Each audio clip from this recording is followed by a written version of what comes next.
បាទជ្រាបសួរបងប្អូនជាទីមេត្រីហ្នឹងហើយថ្ងៃនេះខ្ញុំមានដំណើរកម្សាន្តលក្ខណៈគ្រួសារទៅឯខេត្តកោះកុងបាទទៅកោះស្ដេចនេះយើងចេញពីក្រុងតាខ្មៅទៅបាទធ្វើដំណើរចេញពីផ្ទះទៅម៉ោង4កន្លះហ្នឹងហើយយើងជិះតាមផ្លូវក្បាត់ក្រុងដើម្បីយើងឆ្ពោះទៅផ្លូវលបឿនលឿនបាទនេះជាដល់ផ្លូវចកចូលផ្លូវលបឿនលឿនហើយប៉ុន្តែថ្ងៃនេះខ្ញុំយប់ខ្ញុំអត់បើកឡានទេទុកឲ្យបងប្រុសខ្ញុំជើងចាស់គាត់នៅបើកបាទគាត់រៀងភ្នែកច្បាស់ជាងខ្ញុំពេលថាយប់ភាសាខ្ញុំយប់ខ្ញុំភ្នែកអត់សូវច្បាស់ទេហ្នឹងហើយមានស្រាប់ទៅច្បាស់ទេគឺខ្ញុំពិបាកនឹងមើលផ្លូវយប់ហ្នឹងហើយនេះដល់ច្រកចូលផ្លូវហើយយើងចាំកន្លែងចំណតនឹងតិចដើម្បីយើងធ្វើដំណើរទៅមុខបាទមកដល់នេះឡានបងប្អូនខ្ញុំវាមានបញ្ហាតិចតួចតែយើងអាចធ្វើដំណើរបានទេហ្នឹងហើយនេះក៏យើងបានធ្វើដំណើរតិចដល់ចដល់ផ្លូវចុះហើយយើងអត់បើកផ្លូវលបឿនលឿនទេដោយសារអីឡានបើកលឿនអត់កើតអញ្ចឹងយើងអាចចុះទៅឆែកបាទឡានបន្តិចយើងបត់តាមផ្លូវកំពង់ស្ពឺខាងលិចហ្នឹងហើយនេះដល់ផ្លូវជាលេខ4ហើយយើងក៏បានឈប់ឡានដើម្បីយើងឆែកមើលឲ្យជាងឆែកមើលហើយយើងក៏បានសោះស្រូបអាហារពេលព្រឹកបាទញ៉ាំកាទៀវញ៉ាំបាយអីហ្នឹងទៅហ្នឹងហើយក៏យើងបានញ៉ាំអីហើយឡានក៏រួចរាល់ល្មមយើងក៏បានធ្វើដំណើរបន្តទៀតរហូតដល់ឡែងលោកយាយម៉ៅគឺយើងបានចុះមកអុជធូបបាទបន់ស្រន់សូមសេចក្តីសុខជ័យចម្រើនពីលោកយាយឲ្យថែសារកូនចៅធ្វើដំណើរទៅទីចិត្តទីឆ្ងាយមានសេចក្តីសុខបាទបន្តមកទៀតក៏យើងបានចេញពីបាទកន្លែងយាយម៉ៅគឺឆ្ពោះទៅផ្លូវជាលេខ4បន្តទៀតហ្នឹងហើយក៏យើងជិះរហូតបាទផ្លូវជាលេខ4បាទផ្លូវគេធ្វើឲ្យស្អាតហើយប៉ុន្តែគាត់ថាមានឡានធំ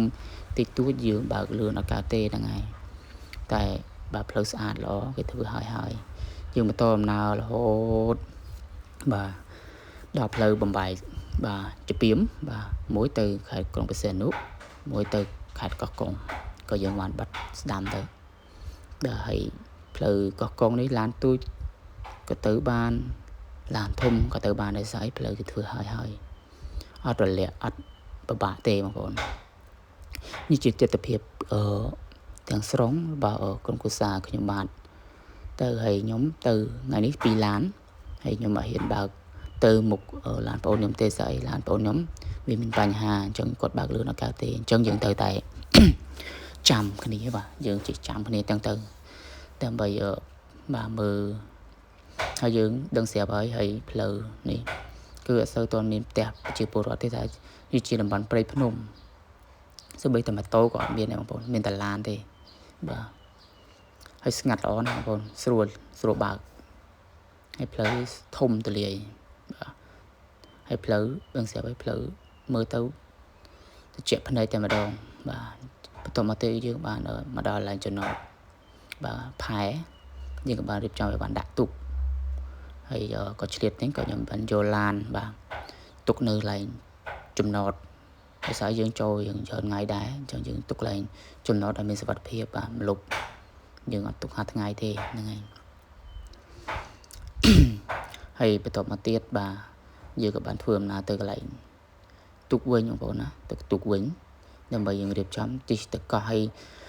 ជិះទៅកោះនេះខ្ញុំចង់ប្រាប់បងប្អូនថាកោះនេះអត់ឆ្ងាយពីច្រាំងទេជិះ5នាទីទៅ10នាទីគឺដល់កោះហើយអត់ឆ្ងាយពីច្រាំងទេណាមិនមែនជិះប្រហែលម៉ោងទៅដល់ច្រាំងទេគឺជិះតែ10នាទីទៅដល់ច្រាំងបើអូបវិញជិះ5នាទីមិនដល់5នាទីផងគឺមកដល់ច្រាំងហើយវាអត់មានហានិភ័យអីទេហើយក្រុមគ្រួសារខ្ញុំទៅក៏មិនទៅឈិនឆៃដែរគឺមានការគ្រោងទុកមានការកក់ទុកទេសនៈឬមួយក៏ទូកហើយអត់មានអីត្រូវព្រួយបារម្ភទេហ្នឹងហើយម្ដងនេះយើងមកដល់ទេសនៈគេហើយបាទស្អាតបន្ទប់យើងកក់បន្ទប់2បន្ទប់មួយគេ2បន្ទប់មួយគេ3ហ្នឹងហើយនេះគឺកន្លែងយើងញ៉ាំអីពេលល្ងាចធំទូលាយបងប្អូនយើងអត់ជួលទេសនៈដែរយើងទូចពិបាកទេហើយស្អាតយើងមានក្មេងៗបាទហើយបន្ទាប់មកទៀតគឺយើងបានរសៀលបន្តិចយើងបានជួលកង់អង្គុយគេជិះជុំវិញកោះហ្នឹងហើយប្រជាពលរដ្ឋក្នុងភូមិហ្នឹងនៅកោះហ្នឹងគឺបាទ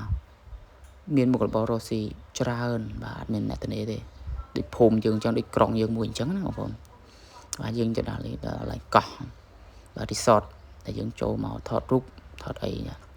នេះគឺជាអណ្ដូងទឹកបុរាណបងប្អូន ទឹកនេះអត់ដែររីងទេគឺទឹកសាបរបស់យើងហ្នឹងបាទយើងចូលថតអីហើយបាទស្ថិរភាពចិត្តថ្ងៃលិចបាទអីសតគេហ្នឹងថ្ងៃលិចបាទហើយទេសភាពបាទបងប្អូនដឹងស្រាប់ហើយអត់មានភ្លៀងទេគឺបើយើងក្តៅចង់បែកក្បាលបាទបន្ទាប់មកទៀតក៏យើងបានធ្វើដំណើរមកទិញបាទ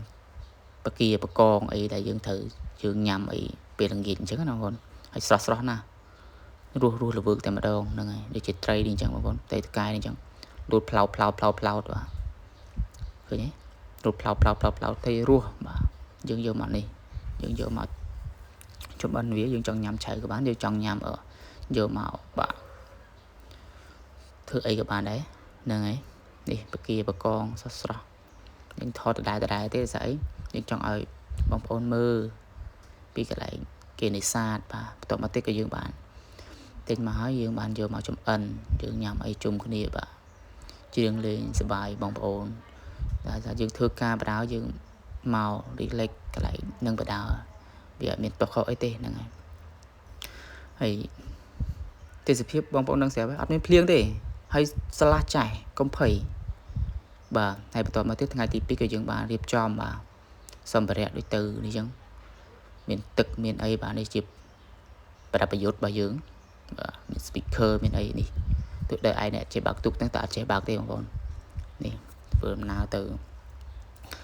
កន្លែងប្រយុទ្ធបងប្អូននេះបងប្អូនខ្ញុំឯនឹងពួកម៉ាក់គាត់ហ្នឹងក៏បានចងបាទប្រដាប់ប្រយុទ្ធរបស់គាត់ហ្នឹងគឺផ្លែស្ទូចហ្នឹងហើយបាទហើយបងប្រុសរបស់ខ្ញុំបងថ្លៃរបស់ខ្ញុំហ្នឹងបងប្អូនបាទនេះទឹករលកវាអត់សូវទាន់ខ្លាំងទេហ្នឹងហើយវាអត់នេះទេនេះមកដល់កន្លែងប្រយុទ្ធហើយនេះត្រី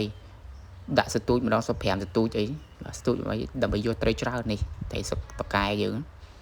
យកមកអំពងឆ្ងាញ់ណាស់ជាតិណាស់ម៉ែអើយនេះខ្ញុំធ្វើដូចបានត្រីអញ្ចឹងតែទាញមកលេងផ្កាថ្មទេបងប្អូនអត់ជាប់ត្រីទេតែនេះក៏បទពិសោធន៍លើកទី1តែនេះអត់ទាន់បានទេចាំមើលតែទីទៀតបានហើយទីទៀតបានត្រីបងប្អូនតែអវៈនេះគឺជាប់ផ្កាថ្មដោយសារអីទឹកអានេះយើងអត់ទាន់នេះយើងថាយើងអត់ទាន់ជំនាញបាទអានេះក៏យើងដាក់បិឆោតសិនទៅទាញមកមានណាផ្កាថ្មទេមិនមែនត្រីទេបងប្អូនហ្នឹងហើយបើបងប្អូនដែលគាត់បើកទូកហ្នឹងគាត់នៅនឹងយូរអញ្ចឹងគាត់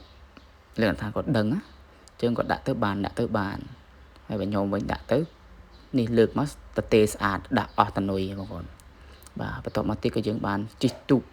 ទៅមើលផ្កាថ្មប៉ុន្តែបងប្រុសបងស្រីខ្ញុំទៅមើលគ្រូសាស្ត្រខ្ញុំគាត់អត់សូវស្រួលខ្លួនទេដោយសារគាត់ពុលរលកអញ្ចឹងក៏គាត់បានទៅទស្សនៈមុនហើយបន្ទាប់មកថ្ងៃទី3ក៏យើងធ្វើដំណើរចេញពីបាទកោះស្ដាច់បាទចេញពីកោះស្ដាច់ទៅឆ្នេរនេសាទទៀតបងប្អូនបាទផ្លូវតែមួយយើងគាត់បាត់ចូលយើងឆ្ងាយដែរ20គីឡូអីដែរបាទទៅឆ្នេរនេសាទហើយឆ្នេរនេះដែរក៏ទេសភាពស្រស់ស្អាតដែរបងប្អូនយើងញ៉ាំបាយថ្ងៃបន្តិចយើងថតទេសភាពយើងក៏មួយទឹកសមុទ្របន្តិចទៅបាទនេះទឹកសមុទ្របងប្អូនចង់បញ្ជាក់ថាអត់មានស្រកទេបងប្អូនអត់មានរីងស្ងួតដូចវីដេអូដែលគេចេះតែនិយាយចេះតែបំពុលបងប្អូនពេលដែលយើង share យើងអីយើងមើលផងមិនមែនចេះតែ share ចេះតែបញ្ចេញឲ្យភ័យបារម្ភអីទេយើងមើលជាក់ស្ដែងវាយើងដឹងហើយថាប្រទេសយើងវាសុខសន្តិភាពវាអត់មានបញ្ហាដូចប្រទេសណាជិតហើយយើងចេញពីឆ្នេរសត្វហើយយើងបានត្រឡប់មកតែវិញហើយវីដេអូខ្ញុំមានតែប៉ុណ្្នេះទេសូមអរគុណសូមជម្រាប